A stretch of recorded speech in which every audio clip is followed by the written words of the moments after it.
The story begins with the world in ruins. For mysterious reasons, every living thing in the city that carries a Y chromosome suddenly dies. This means all males, humans, animals, and birds are gone. It is 3 weeks after a deadly event that killed all males. A monkey is searching through rubble looking for supplies. A helicopter crashes to the ground, and Yorick jumps out and saves the monkey just in time. He is the last male alive on Earth, and his existence is about to change everything. But before we learn more, the story jumps back to the day before this disaster. Yorick is practicing magic with his friend Fred, but Fred is leaving for magic camp, which causes a problem for Yorick. Yorick goes to Brooklyn to visit his sister Hero and asks her for money. She gives it to him but warns him not to propose to his girlfriend Beth, especially since he can barely pay his rent. It does not seem like a smart idea at all. In Washington, Yorick's mother Jennifer is working as a congresswoman. She is well respected, but her life is about to be turned upside down. In Oklahoma, the first signs of the plague begin to appear. A dead deer lies by the side of the road. Nearby, a woman called Agent 355 works as an assassin. She blows up her target inside their house and then receives an urgent new mission. She must go to Washington. We then meet Yorick's girlfriend Beth for the first time. She is rude to her students, swears a lot, and talks with her mouth full. Yorick sits with her and proposes to her, but the moment he gets down on one knee, they start arguing.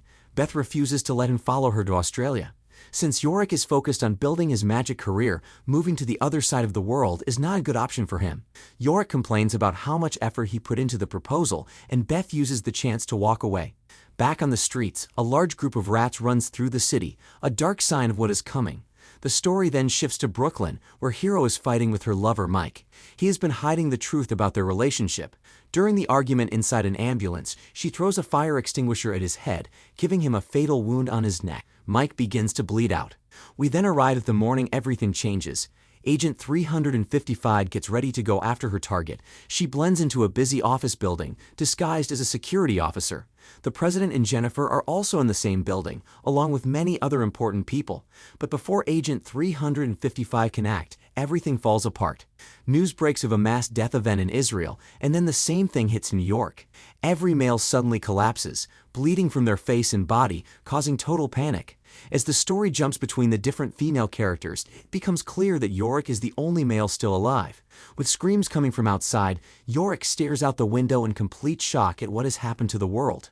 We see Agent 355 is panicking. She quickly hides in a bathroom, breathing hard. She turns on a homing beacon and then gets ready to face the chaos outside. We jumps forward to day 8 of the apocalypse. Snow covers the ground as Agent 355 makes her way to a secret base. She picks up a communication device and tries to contact different bases across the US, but nobody answers. Completely alone, she opens a box of supplies and finds a note inside an envelope that says "Not yet." Inside the envelope is also an address. With power plants about to shut down and food becoming a serious problem, Agent 355 makes her way back to the president's office. She pulls Jennifer aside and tells her the truth. She reveals that she is part of a secret group called the Culper Ring, which only answers to the president. She was warned about a planned attack on the president's life, though the full details are still unclear. As riots break out and women begin storming the White House, Jennifer steps up. She brings people together and makes tough decisions. She is going to become the new president. We jumps again to day 63. Yorick is alone in his apartment. He leaves a note for Beth saying he is still alive. After 2 months of staying indoors, he puts on a mask and finally goes outside. Meanwhile, in New York City, a sinkhole has opened up. The power has been out for 11 days and waterborne diseases may be spreading. With around 80,000 women still in the city in New York on the edge of collapse, Jennifer asks Agent 355 to find her daughter and bring her back. Hero is staying at a school gym that has been turned into a survivor camp. Her actual temporary home is with Sam and a few others. Based on the testosterone vials found there, it appears they are transgender, which is why they are still alive. New York has been ordered to evacuate, with President Jennifer's voice playing over loudspeakers, but Jennifer is also in a meeting with Kimberly, who is still shaken by what she witnessed earlier. On top of that, a militia group has taken over the Arizona State House and is holding 12 people hostage. The group believes a biological weapon was responsible for killing every male on the planet. While Jennifer deals with this crisis, Kimberly speaks to her and stresses the importance of saving the embryos stored in sperm banks. She says that without men, there is no future. Jennifer responds with a thin smile and reminds her that they have already secured 100 sperm banks across the country. Meanwhile, Yorick enters a subway tunnel where water starts rising around him. He begins to hallucinate and finds himself waist-deep in water. He manages to get out and heads to a laundromat, naked, searching for dry clothes. Three women at the laundromat point a gun at him, clearly suspicious of him. Yorick places a Snickers bar on the table as a peace offering, urges the women to leave, and then leaves himself, taking some clothes with him. Yorick tries to find Hero and goes to her apartment with Amp the monkey, but she is not there and he has no idea where else to look. Hero is at her temporary shelter, but things have gone wrong. Sam trusted someone he should not have. His friends have left, taking all the testosterone vials with them and leaving Sam with almost nothing. This is a dangerous situation that is about to get much worse. Agent 355 arrives at Hero's apartment looking for her. Instead, she finds Yorick. She pins him to the ground and demands to know who he is. Shortly after, she takes him to Jennifer, telling the helicopter pilots to follow her lead. Nora and Mackenzie return to a house they have been sharing with a few other families. Food is running out and water from Snowmalt is also low. A hard decision is made, and as a result, Nora and Mackenzie are left behind. Agent 355 is keeping things under control with her helicopter pilots, and Yorick's presence is being kept secret for now. That secret is quickly threatened when Yorick goes looking for Amp, who has run off. As the camera moves through the hallways, it becomes clear the TVs are still working. Marla is awake, watching old shows. She notices shadows in the hallway and goes to investigate. Yorick finds his monkey, but also runs into Marla. Jennifer and Agent 355 arrive, and Jennifer pretends nothing is happening, telling Marla she is imagining things. The next morning, Jennifer is worried about the security camera footage, but Agent 355 reassures her that everything is fine. The real problem is Yorick being inside the building.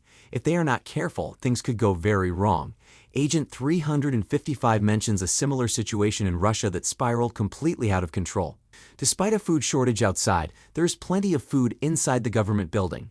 Yorick eats a huge plate of spaghetti, which he later throws up. This is the most frustrating moment in the episode. Women outside are starving and dying, yet Yorick eats more than his share without a second thought, and then throws it all up. Jennifer then learns of another serious problem. On top of the floods in New York City, there is also a nuclear power plant crisis that needs urgent attention. Since there are very few qualified people left to handle it, she asked her staff to find Dr. Sharon Jacobs. This turns out to be difficult, as Dr. Jacobs has abandoned her post because she is grieving the deaths of her sons. In Tel Aviv, a woman named Regina wakes up. She is next in line to become president.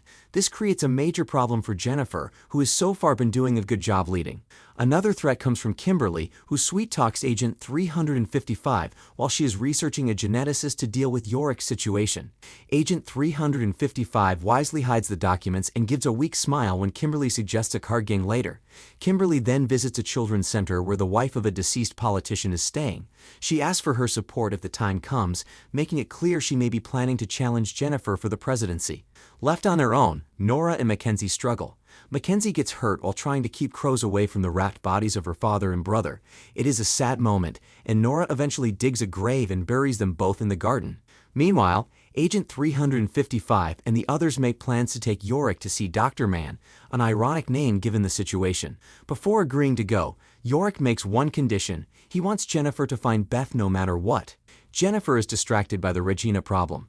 Regina is completely unfit to lead and once even claimed that Jesus was not vaccinated. Everyone agrees she cannot be president, and Jennifer's cabinet stands by her side. Kimberly, however, disagrees. She feels that she and others are being pushed out. The tension is about to boil over, but the situation is eventually calmed down with some petty insults and people storming off.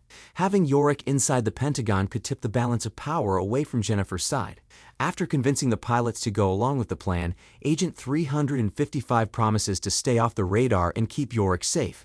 He is sneaked out in a laundry basket and taken to the helicopter. Yorick and the group fly off in two separate helicopters. One of them suddenly falls from the sky and explodes on the ground.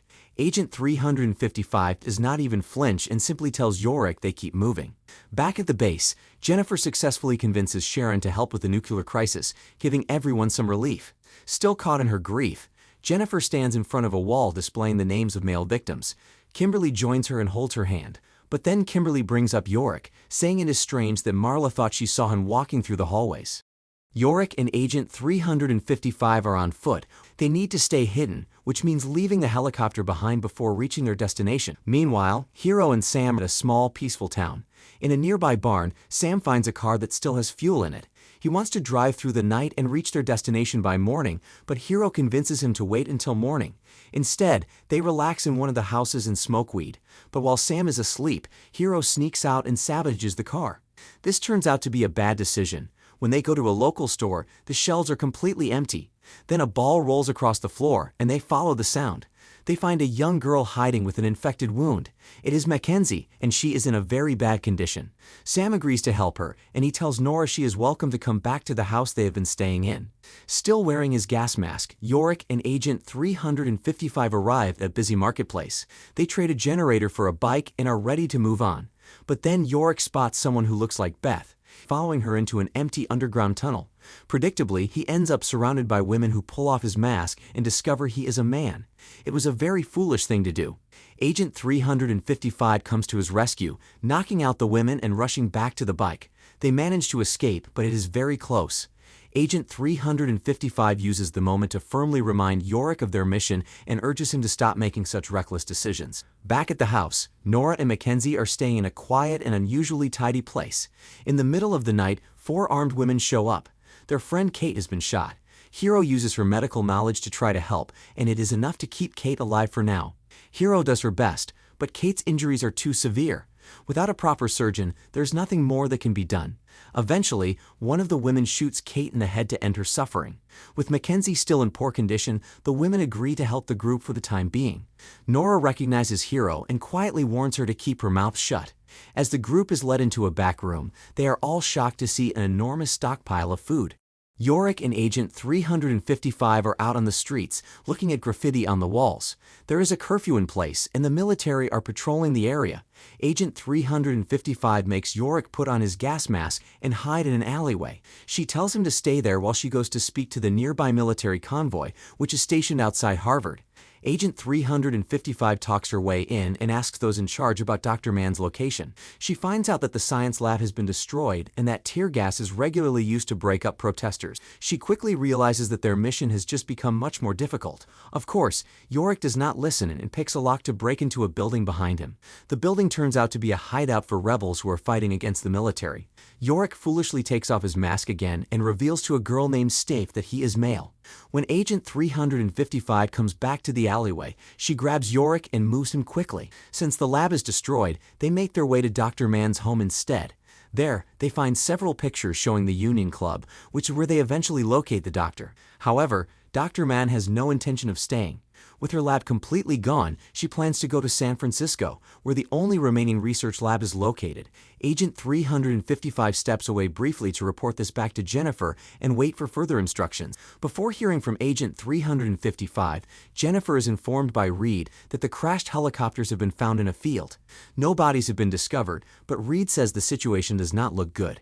Agent 355 then heads to Warren Street, following the address written on the slip of paper she received earlier in the season.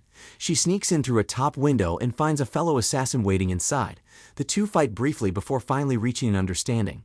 Both of them are waiting for orders from their superior, but the other assassin, 525, has been hiding in the house for 3 weeks and has had enough. She wants to live her own life, and the only way to do that is to kill their superior and break free. Regina returns to the Pentagon after being in Israel. Tension immediately rises between her and Jennifer, even though Jennifer had instructed everyone to be friendly and give her a warm welcome. Regina is clearly after the presidency, and Kimberly is well aware of this. In private, Kimberly lets Regina know that she is not alone. A drunk Allison Mann talks about the importance of the Y chromosome and how many variations exist beyond simply male and female. Their conversation is interrupted when Agent 355 returns with new orders from Jennifer. They have been given approval to travel to San Francisco. Yorick and the others attend a memorial service, where a candlelit procession is held to honor the men who have died. A large crowd gathers and a peaceful version of a Radiohead song is sung. It is a quiet and calm moment before things take a turn for the worse. 3 bikers are hunting Yorick and the group, and Agent 355 quickly picks up on this. Flyers with Agent 355's face printed on them are being handed out. The 3 of them quickly rush to a nearby abandoned church to hide. Inside, Agent 355 admits she never actually spoke to Jennifer because the radio is full of military communications. She decides to face the three soldiers alone to give the others time. While Man and Yorick sleep, Agent 355 watches over them from the balcony. She has tears in her eyes and is clearly not in a good state of mind. Yorick goes up to check on her and stops her from falling over the edge. It becomes clear that she is sleepwalking. Meanwhile, Kimberly keeps stirring up trouble with Regina, working to organize a coup and remove Jennifer from power. After causing that trouble, she turns her attention to Christine and offers to help raise her child. Kimberly says the child is a gift from God in the middle of all this death and destruction. Elsewhere, Hero, Sam, and the others watch as a new family arrives at the edge of the camp run by the man-hating Roxanne. The group greets them with guns and tells the survivors to leave with nothing. They have plenty of food but show no mercy. Despite all their talk about men oppressing them, this group is doing the exact same thing to anyone who comes looking for help. Nora goes alone to speak to Roxanne. Roxanne reveals she used to be a detective and claims she has an instinct for knowing who can be trusted. She also has a deep hatred of anything male. She encourages Nora to be herself and fully commit to the group if she wants to be accepted. That evening, a ceremony takes place where the group initiates one of their own. It is like a baptism of sorts, and Nora takes part to show where her loyalties lie. Meanwhile, Agent 355 sits by a campfire watching the flames. She knows she is being watched. The three soldiers moving toward her are in radio contact with Jennifer, meaning Jennifer can hear everything going on. This is odd, since Jennifer mentioned in the previous episode that there is no radio communication anywhere in the country. Things go wrong in the woods. Agent 355 and Man work together to take down the soldiers, though one of them manages to get a good look at Yorick. Lies about it and decides not to kill the soldier. However, because Yorick tried to run away from the group, Agent 355 refuses to accept his apology. Before they leave, tells Yorick to cut the soldiers' shoelaces and burn their shoes to slow them down. She also crushes the walkie-talkie with her foot, cutting off radio contact with Jennifer and Regina. As Regina and Jennifer start arguing with each other, setting up a bigger power struggle ahead, Nora is woken by the sound of crying in the hallway. She creeps out and sees Laura and two other women confronting Kelsey for being disloyal, specifically for speaking privately with Sam. Laura looks over at Nora with an unsettling smile, and then the three women begin beating Kelsey. Tensions are running high between Yorick and Agent 355. She is struggling after lying about being in contact with Jennifer. Agent 355 falls asleep while driving and crashes the car into a tree. All three of them survive, but it is not long before a military convoy arrives and holds them at gunpoint.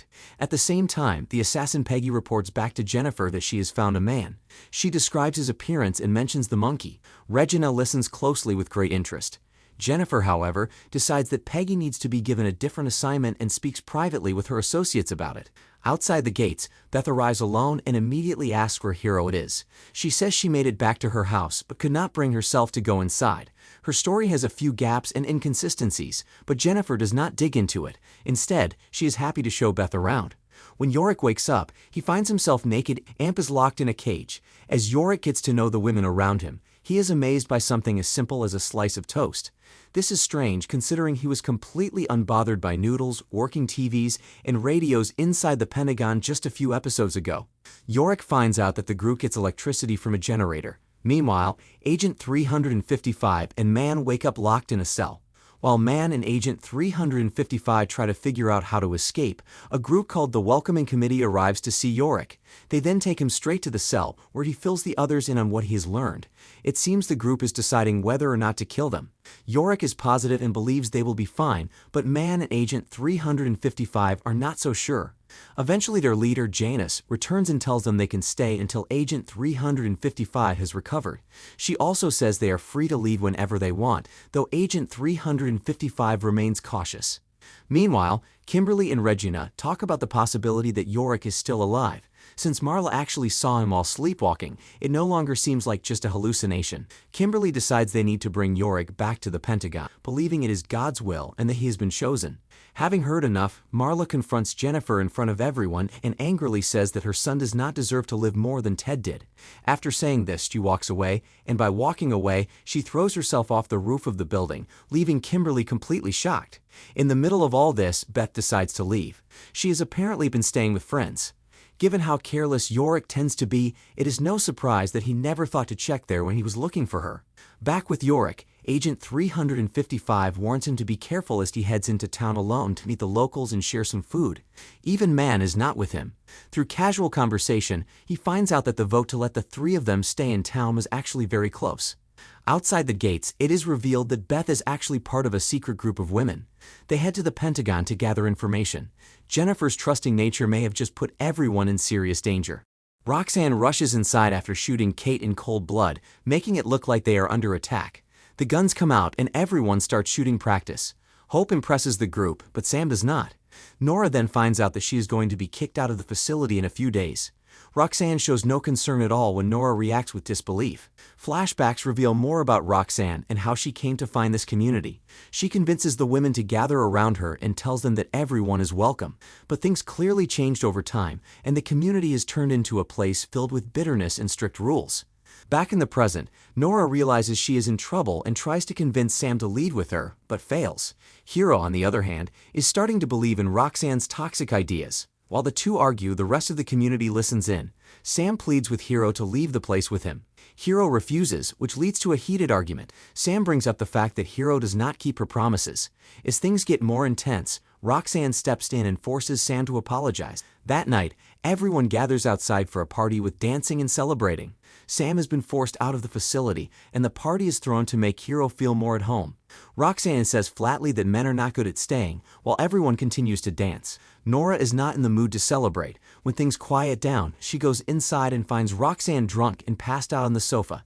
Seeing her chance, she grabs a canister of gasoline and sets the Price Max on fire. The building is beyond saving and everyone is forced to flee. Nora then does some digging and uncovers the truth about who Roxanne really is. Using this information as blackmail, she strikes a deal.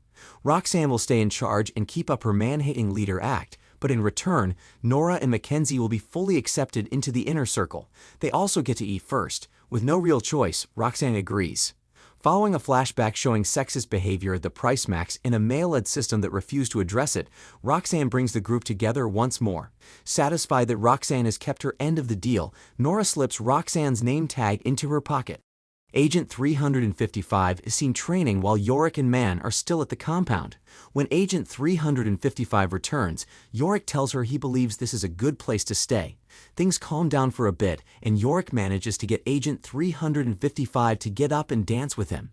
There are some built-up frustrations between them, and eventually Agent 355 makes a bold move. She destroys her tracker, choosing to trust Yorick that this place is safe. Meanwhile, Nora is organizing her own power move as a group of Amazon women ride out on horses to raid and destroy food from a nearby community, including tipping over water jugs. Nora confronts Roxanne about this reckless behavior, arguing that they could have used that food. Roxanne is not bothered at all and laughs it off, especially when Nora calls her a child. Back at the Pentagon, Regina and Kimberly are getting ready for their coup. Kimberly is still a mess after her mother's death. Before the big meeting with Jennifer, she slides a shard of glass across the floor with her toe. Everyone gathers and accuses Jennifer of a serious abuse of power. When she walks into the room, they immediately bring up Yorick and demand to know the truth. Jennifer eventually speaks up and admits everything. The women turn on her. She is placed in protective custody, and Regina steps up to take her place. Jennifer's secrecy has put everyone in danger, though some people in the room still have doubts. What nobody was prepared for was Beth and her group of activists sneaking underground into the Pentagon and setting off a massive explosion. The Pentagon is thrown into chaos as Beth and her group take everyone hostage. The women surround the authorities, but a power struggle breaks out between Jennifer and Regina over who is actually the president. As Regina starts arguing loudly, she is shot in the head. With Regina dead, Jennifer is firmly back in charge as president. The army arrives and tear gas begins filling the hallways as everything falls apart. While all of this is happening, Roxanne and the Amazons find a list of surviving men and set out to track them down. Nora, however, hears about a community with electricity that is specifically housing Yorick. We see everyone is moving toward Yorick's location. He is the main target, and the episode opens on an ominous note with orchestral singing playing in Agent 355's mind. She has been sleepwalking and wakes up lying on her back in the middle of the street. These scenes are the calm before the storm. Agent 355 senses that they are in danger the longer they stay. She wants to leave within 24 hours, but Yorick is not sure whether they should go or not. This becomes even more pressing as Roxanne and Nora close in on Marispil. The two clash over how to move forward. Roxanne wants to go in with full force, while Nora believes a more careful and tactical approach is better. While they argue by the swimming pool, Hiro hears from a couple of outlaws who show up that the Pentagon has been attacked. Everyone is left trying to figure out what to do next, and Hiro is deeply shaken by the news. In the middle of all this, Nora notices a bloody towel and realizes that Mackenzie has had her first period. She gives her daughter her ring and tells her she is now a woman, urging her to stay strong and keep going. Christine and Kimberly wake up in a barn. Kimberly has just had a dream about being with Yorick and is convinced it is her destiny to find him. Jennifer is still alive and is out with Beth, who tells her that the system is broken and she has had enough. That is why the activists attacked the Pentagon. They wanted to force change. That evening, they hide out somewhere, and Sam suddenly shows up. But he is not alone. The house is surrounded by soldiers who demand everyone come with them. Back in town, Roxanne and her small group of pink-clad Amazon women arrive and demand to see Yorick. A standoff begins, and warning shots are fired, marking the start of a violent confrontation. Yorick and Allison hide out of sight, while Agent 355 outsmarts the person holding her and turns the situation in her favor. A big fight breaks out between the Amazons and the people of Marispil. While this is happening, Hiro runs out into the fields and finds Yorick fleeing with Sonia and Allison. When she spots him, Hiro tells him to run because the Amazons are going to kill him. Moments later, Sonia is shot in the head and killed instantly. Hiro then kills the Amazon warrior responsible. In the aftermath, Nora steps forward and chooses to surrender. Roxanne is furious and walks away cursing in frustration. When the rest of the women are released by the people of Marispil and rejoin the group, Nora seizes the moment and turns all the women against Roxanne. Nora shoots Roxanne in the chest and tells the other women that the world will learn to fear them. The scene cuts to Yorick, who is determined to stop being a victim. Agent 355 agrees to train him, and the group drives away. But that's where this video ends. Let me know what you think about the series. Thanks for watching, and I will see you all in the next video.